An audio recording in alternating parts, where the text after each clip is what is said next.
பெரியநாயகி அம்மன் உடனுரை கைலாயநாதர் திருக்கோயில். எங்கேயும் கைலாயநாதர், எங்கும் கைலாயநாதர், கைலாயநாதரையே காணலாமே அப்படிங்கிற பாடலுக்கு ஏற்ற மாதிரி நாவுக்கரசர் சொன்னது போல் கைலாயநாதர் எங்கள் கோவில் பதாக கைலாயநாதர், இங்கேயும் கைலாயநாதர். சரி வாங்க போகலாம். நல்லா இருக்கு, அழகான ஜேர்னி, சூப்பரான வழியெல்லாம் வழிகாட்டி கொண்டே செல்லுகின்றார். இங்கே பிள்ளையாரை வணங்கிவிட்டு கைலாயநாதர் கோவிலுக்கு செல்லுகிறோம். திருக்கோயில் பெயர் அருள்மிகு கைலாசநாதர் திருக்கோயில், அழகுமலை, திருப்பூர் மாவட்டம். பைரவர் வாசல்லே இருக்காங்க. இல்லைப்பா, அவ்வளோதான்.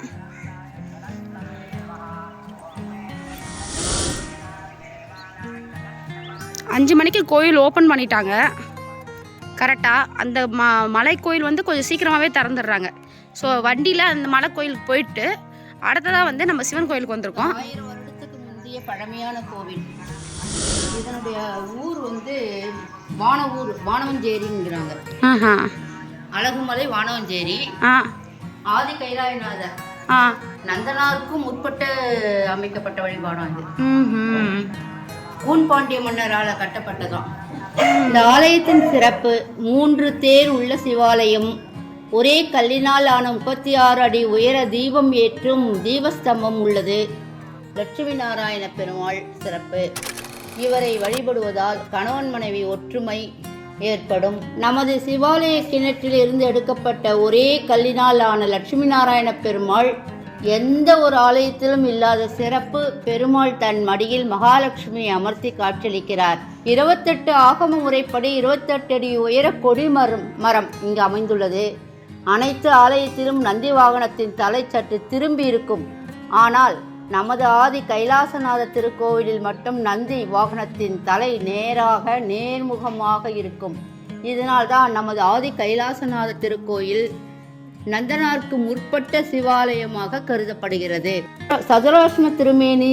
சதுரஸ்ரம் என்றால் 4 ரிக், யஜு, சாம, அதர்வண வேத முறைப்படி சதுரஸ்ர திருமேனியாக விளங்குகிறார் ஆதி கைலாசநாதர்.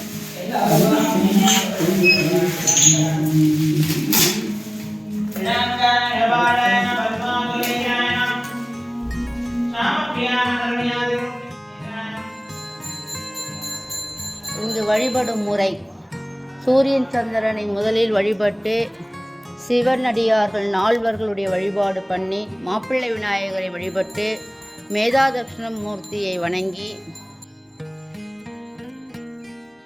மேதா தட்சிணாமூர்த்தியினுடைய சிறப்பு: குழந்தைகளுக்கு கல்வி அறிவு மேம்பட வழிபாடு செய்யலாம்.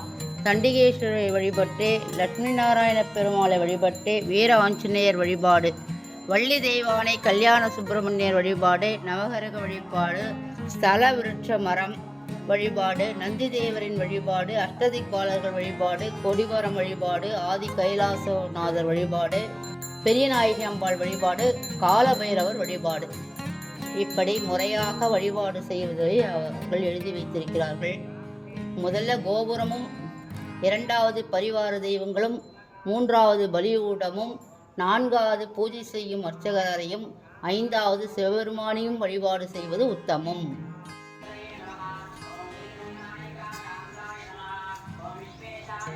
கோயில் ஒரே பீஸ்ஃபுல்லாக சூப்பராக இருக்குது. மெயின்டெனன்ஸ் கூட நல்லா இருக்குது.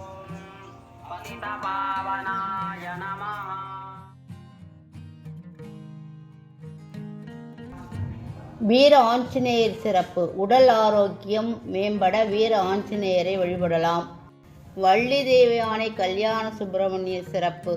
செவ்வாய்க்கிழமை தோறும் விரதம் இருந்து உப்பில்லா தயிர் சாதம் வைத்து முருகனுக்கு பூஜை செய்து வழிபட்டால் நினைத்த காரியம் கைகூடும். சண்டிகேஸ்வரர் சிறப்பு. மனம் அமைதி, தியான நிலை கூட சிவசிந்தனை மேம்பட வழிபடலாம். மாப்பிள்ளை விநாயகருடைய சிறப்பு என்னன்னா, அவரவர் ஜென்ம நட்சத்திரத்தில் மகா கணபதி ஹோமம் செய்து மாப்பிள்ளை விநாயகருக்கு அபிஷேக பூஜை செய்தால் திருமண தடைகள் விலகும். அம்பாள் திருமேனி நவதுவாரங்கள் அமைந்த விக்கிரகம் அர்த்தமேறு பீடமேல் நின்ற கோலமாக சுவாமிக்கு சகஜ சக்தியாக விளங்குகின்றாள். நமது அருள் தரும் பெரிய நாயகி அம்பாள். காலபைரவர் சிறப்பு.